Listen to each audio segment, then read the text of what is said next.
several questions that narcissistic people don't like answering, or at least they don't like answering honestly.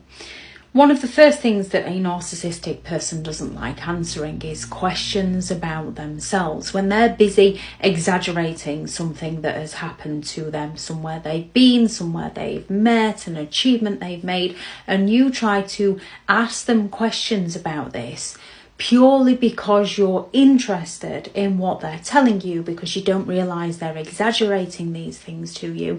Narcissistic people take offence to this because they're quite secretive people. They only want you to know what they are informing you.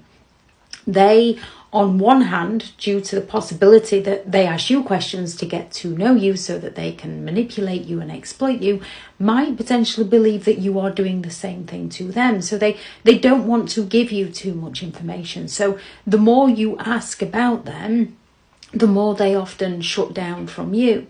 When you just simply ask them what's wrong, they don't want to be open and vulnerable with you. They don't want to put their insecurities out there because they attack your insecurities. So when you ask a narcissistic person what's wrong, you often get things such as like, nothing's wrong with me, and then they provoke you and say what's wrong with you. And if you try to point out that what they've done is now what is wrong with you, they turn around and say, oh, I knew it would be my fault, everything's always my fault, I don't know why I bother, so that they can avoid answering the question of what was wrong with them, asking them what they did something for.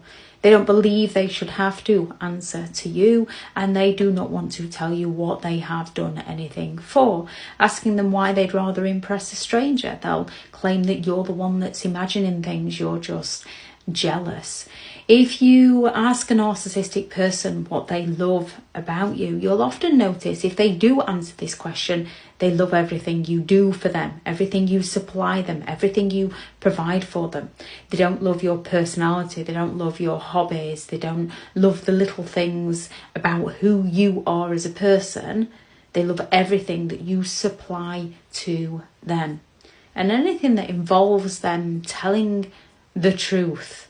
Narcissistic people aren't going to answer these questions. They're going to divert the topic of conversation and go all out to avoid giving you the answers that you need, because they don't believe you deserve those answers. They believe they're entitled to exploit people. Narcissistic people don't think they do things wrong. They believe that you're the one that's made them do it. So any question which involves them in some way speaking the truth is going to go badly towards you, because they fear exposure and they lack the empathy to care about you.